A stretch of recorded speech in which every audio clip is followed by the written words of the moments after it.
Film की शुरुआत 1997 south Africa में होती है, जहाँ ब्लैक और वाइट लोगों के बीच भेदभाव शुरू हो गया था। गोरे लोग काले लोगों पर बहुत अत्याचार करते थे। इसी वजह से साउथ अफ्रीका में दंगे फसाद और खून खराबा शुरू हो जाता है। यहीं पर हम दो लड़कों को देखते हैं जिनका नाम टिम और स्टेफन है।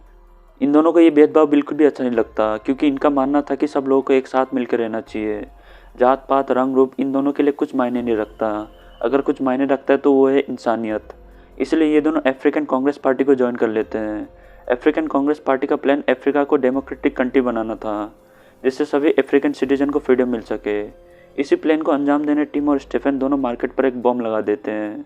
फिर जब वो बॉम्ब ब्लास्ट होता है तो उससे किसी को हार्म नहीं पहुंचता, बल्कि उसमें से कुछ पेपर्स बाहर आते हैं। अफ्रीका को एक डेमोक्रेटिक कंट्री बनाना होगा। इस सीन को देखकर हर किसी को ये लगता कि ये दोनों सबको सीधे सीधे पेपर भी तो दे सकते थे। बॉम्ब वाला बकचोदी करने की क्या ज़रूरत थी।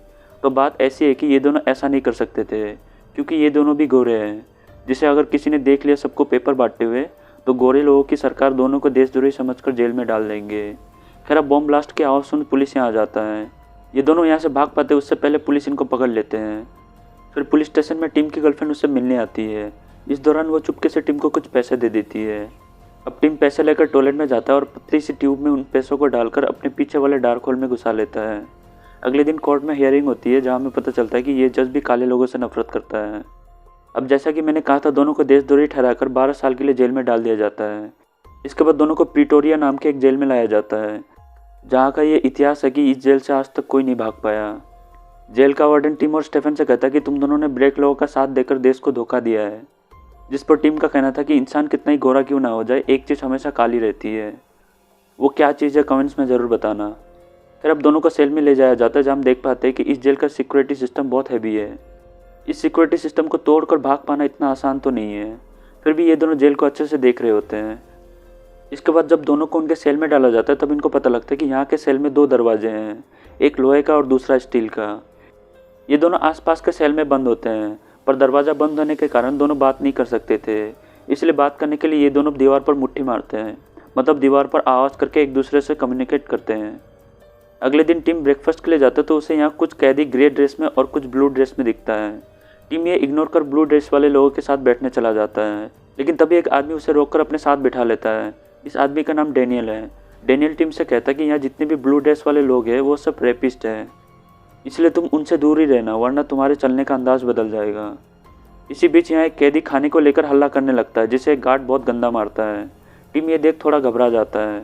इसके बाद रनिंग के वक्त डेनिस टिम को बताता है कि इस जेल का दीवार लगभग 20 फीट का है, जिसके ऊपर गन टावर में गार्ड खड़े हैं। अगर कोई इस जेल से भागने की कोशिश करता है तो उसे डायरेक्ट गोली मार दिया जाता है। अब यहाँ इनको एक आदमी मिलता है जिसका नाम लियोनार्ड है। लियोनार्ड का प्लान भी इस जेल से भागने का था, इसलिए वो टीम के साथ मिल जाता है। फिर एक रात टीम अपने सेल के की होल को देखने लग जाता है। उसे देख वो सोचता है कि अगर मैंने इस लॉक का चाबी बना लिया तो एक प्रॉब्लम तो सॉल्व हो जाएगी। यही सोचकर वो एक बार फिर रात को की होल को देखने लगता है। थोड़ी देर बाद टीम एक पेपर को रोल करके की होल में घुसा देता है। इससे टीम को की होल के गहराई का पता लग जाता है। नेक्स्ट डे जब टीम अपने दोस्तों के साथ नहा रहा होता है तब वो उनसे कहता है कि हम लोग इस जेल में लकड़ी का काम करते हैं, तो अगर हम लोगों ने एक लकड़ी की चाबी बना ली तो हम अपने सेल के लॉक को खोल सकते हैं। टीम के दोस्त ये सुन हंसने लग जाते हैं, क्योंकि उनका मानना था कि भला एक लकड़ी की चाबी से कोई लोहे का लॉक कैसे खोल सकता है। टीम ये सुन अपने दोस्तों से कहता है कि ऐसा हो सकता है, मुझ पर भरोसा रखो। इसके बाद टीम उस गार्ड को देखता है जिसके पास चाबियों का गुच्छा है। टीम इन चाबियों को बहुत देर तक देखता रहता है। फिर वो अपने सेल में आकर चाबी की ड्राइंग बनाता है, पर वो एग्जैक्ट सेम नहीं होता। इसलिए टीम कई दिनों तक उन चाबियों को घूरता रहता है। एंड फिर एक दिन फाइनली टीम चाबी की एग्जैक्ट ड्राइंग बना लेता है। साथ ही यहाँ टीम को पता चलता है कि सभी सेल के चाबियों की डिज़ाइन एक जैसी है। एंड हाँ, एक और बात, ड्राइंग बनाने के लिए पेंसिल और पेपर टीम ने चुराया होता है। नेक्स्ट डे जब ये लोग लकड़ियों का काम कर रहे होते हैं, वहाँ मौका देखकर टीम एक लकड़ी, ग्लू और कुछ पेपर बोतल में छुपा लेता है। रात को जब सब लोग सो जाते हैं तब टीम उन चुराए गए चीज़ों को निकालता है और ड्राइंग देख चाबी बनाने लगता है। बहुत मेहनत के बाद टीम चाबी बना लेता है। वो उस चाबी को की होल में डालकर घुमाता है तो एक दरवाज़ा खुल जाता है। टीम इससे काफ़ी खुश होता है, लेकिन कुछ ही पल में उसकी खुशी मायूसी में बदल जाता है, क्योंकि दूसरा दरवाज़ा जो स्टील का था उसका की होल बाहर था। मतलब अगर तुमने उस दरवाजे की चाबी बना भी ली तब भी तुम उस दरवाजे को नहीं खोल सकते। यही सोचकर टीम परेशान हो जाता है। अगले दिन टीम सबको बताता है कि उसने अंदर वाले दरवाज़ा का चाबी बना लिया है, लेकिन इसका कोई फ़ायदा नहीं, क्योंकि स्टील वाले दरवाजे का की होल बाहर है। इसके बाद पता नहीं टिम के मन में क्या चलता है, वो बाहर वाले दरवाजे का की भी बना लेता है। अब ऐसे एक दिन ये लोग सेल के बाहर साफ सफाई करने लगते हैं, जहाँ इनका एक आदमी बाहर गेट पर पहरा दे रहा होता है, क्योंकि टिम उस चाबी को आज टेस्ट करने वाला है। अब टिम लकड़ी की चाबी को की होल में डालता है तो वो सही से काम नहीं करता, इसलिए टिम इस चाबी को बाहर निकाल कर ठीक करता है। चाबी ठीक करने के बाद टिम की होल में चाबी डालता है तो वो काम कर जाता है, लेकिन चाबी बाहर नहीं आता।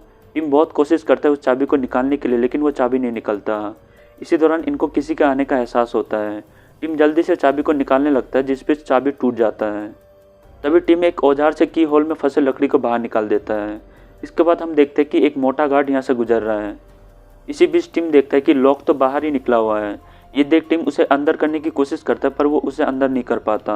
आखिर में थक हार कर टिम वहाँ से निकल लेता है, लेकिन टिम इस डर में रहता है कि जब वो गार्ड लॉक को बंद करने आएगा तब लॉक को बाहर देखकर उसे शक ना हो जाए। पर ऐसा कुछ भी नहीं होता। गार्ड इसे नज़रअंदाज करके यहाँ से चला जाता है। अगले दिन टिम को यह समझ नहीं आ रहा होता कि वो सेल के दरवाजे को बाहर से कैसे खोलेगा। उसी दिन साफ सफाई के दौरान टिम को एक आइडिया आता है, जहाँ टिम एक झाड़ू को रूम के विंडो से की होल तक नापता है। यहाँ वो झाड़ू थोड़ा छोटा पड़ जाता है, पर टिम यहाँ बड़ी झाड़ू का जुगाड़ कर लेता है। इसके बाद टिम उस झाड़ू के आगे एक लकड़ी का ढांचा फिट कर देता है। उस लकड़ी के ढांचे को टिम ऐसे फिट करता है जिसमें चाबी डालने पर वो उसे आराम से मूव कर सके। अब रात को टिम इसको ट्राई करने लगता है। पहले तो वो काम नहीं करता, पर 2-3 बार ट्राई करने के बाद वो काम कर जाता है। फिर टिम उस चाबी को बाहर निकालने की कोशिश करता है तो वो चाबी नीचे गिर जाता है। इसी बीच टिम को यहाँ किसी के आने का आहट सुनाई देता है, जिससे वो बहुत डर जाता है। डर के मारे टिम यहाँ एक चिंगम चबाकर लकड़ी के ढांचे पर चिपका देता है एंड फिर उसकी मदद से वो उस चाबी को अंदर ले आता है। अब टिम के पास चिंगम कहाँ से है मुझे नहीं पता। अगले दिन टिम खाना खाते वक्त अपने दोस्तों को बताते कि मैंने बाहर वाले दरवाजे को भी खोल लिया है। ये सुन सब काफ़ी खुश होते हैं। फिर जब ये लोग गार्डन में काम कर रहे होते हैं तब स्टेफन उन चाबियों को छुपा कर ले आता है। इसके बाद टिम ज़मीन में गड्ढा कर उन चाबियों को छुपा देता है। यहाँ डैनियल टीम को बताता है कि अगर तुम्हारा प्लान फेल हो गया तो तुम दोनों की सज़ा 25 साल तक बढ़ा दी जाएगी, या फिर भागते वक्त गार्ड तुम्हें शूट कर देंगे। अब टिम को यहाँ से कैसे भी करके निकलना है, इसलिए उसे इन बातों से कोई फ़र्क नहीं पड़ता। अब रात को टिम दरवाज़ा खोलकर बाहर आता है तो उसे यहाँ बहुत सारा दरवाज़ा दिखता है, जिसे देख वो कंफ्यूज हो जाता है। उसे समझ नहीं आता कि बाहर जाने का रास्ता कौन सा है, इसलिए टीम को सबसे पहले ये पता करना होगा कि बाहर जाने का सही रास्ता कौन सा है। अगले दिन हमें पता चलता है कि इस जेल से बस 2 ही लोग बाहर जाने वाले हैं, टिम और स्टेफन। बाकी के लोग उनका मदद कर रहे हैं यहाँ से भागने के लिए। इसके बाद हम स्टेफन को देखते हैं जो साफ़ सफाई करके 2 जोड़ी कपड़े पहनकर बाहर आ जाता है। फिर रात को टिम और लियोनार्ड अपने सेल से बाहर आकर जेल के दरवाजे को चेक करने लगते हैं। बाहर आकर टिम एक दरवाजे को खोलता है, तभी दोनों को किसी का फुटस्टेप सुनाई देता है। ये सुन दोनों भागकर एक छोटी अलमारी के अंदर घुस जाते हैं। इसके बाद जब गार्ड यहाँ से गुजरता है तो उसे इन दोनों के बारे में कुछ भी पता नहीं लगता। अब गार्ड के जाते ही दोनों एक दरवाज़ा खोलकर बड़े स्टील के दरवाजे को खोलने की कोशिश करता है, लेकिन तभी ऊपर से टिम का एक दोस्त खांसना शुरू कर देता है। दोनों सिग्नल समझकर फिर से उस अलमारी के अंदर छुप जाते हैं। फिर गार्ड के जाने के बाद टिम और लियोनार्ड अपने सेल में आ जाता है। अब टिम सोने से पहले चाबियों के छोटे छोटे टुकड़े कर एक कप में डाल देता है। अगली सुबह जब टिम का आँख खुलता है तो वो वार्डन को अपने रूम में देखता है। वार्डन टिम से पूछता है कि तुम इतने लेट तक क्यों सो रहे हो, जिस पर वो कहता है कि मेरी तबीयत ठीक नहीं है। यह सुन वार्डन टिम को बाहर खड़े रहने के लिए कहता है। बाहर आने पर टिम देखता है कि बाकी लोगों के रूम के भी चेकिंग हो रही है। इसके बाद वार्डन रूम चेक करने लगता है, जहाँ उसे एक किताब मिलता है।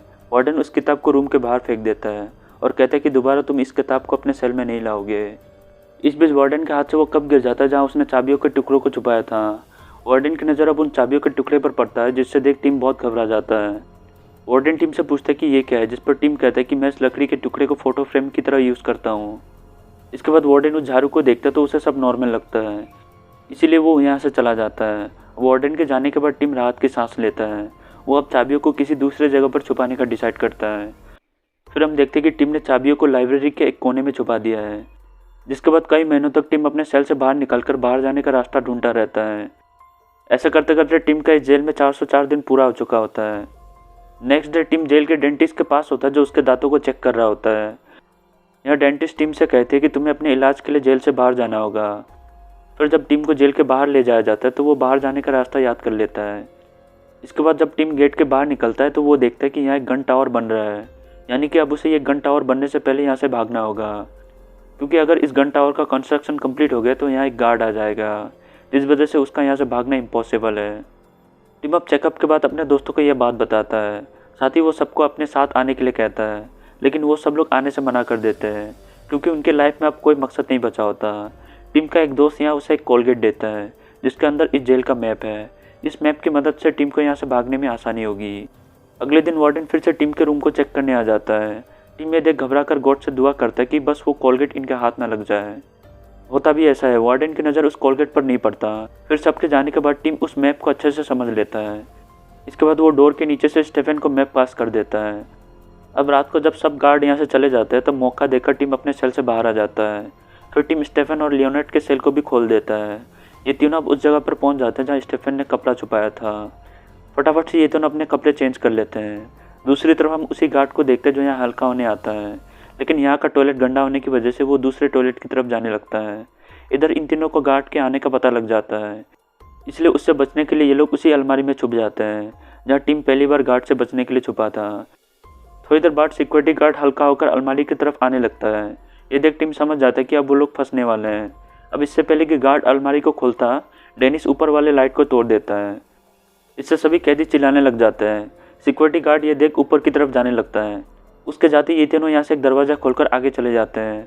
आगे इन तीनों को एक ऐसा दरवाज़ा मिलता है जिसके छूने पर ही अलार्म बजना शुरू हो जाएगा। इसलिए लियोनार्ड भागकर उस गार्ड के रूम में जाता है और उस बटन से दरवाज़ा खोल देता है। इसके बाद ये लोग एक और दरवाजे के पास आते हैं जहाँ कोई भी चाबी काम नहीं कर रहा होता। इसलिए लियोनार्ड अपने पास रखी एक चाबी से उस दरवाजे को खोल देता है। फिर ये लोग एक आखिरी दरवाजे तक पहुँच जाते हैं जिसको खोलते ये लोग यहाँ से भाग सकते हैं, लेकिन ये दरवाज़ा किसी भी चाबी से नहीं खुलता।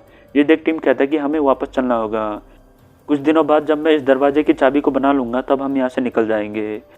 ये सुन लियोनार्ड टिम से कहता है कि मैं इतनी दूर आकर वापस नहीं जा सकता। इसके बाद लियोनार्ड दरवाजे को तोड़ने लग जाता है। अब क्योंकि ऊपर कैदी शोर मचा रहे थे इसलिए किसी को दरवाज़ा तोड़ने का साउंड सुनाई नहीं देता। एंड फिर बहुत कोशिश करने के बाद ये तीनों दरवाज़ा तोड़ देते हैं।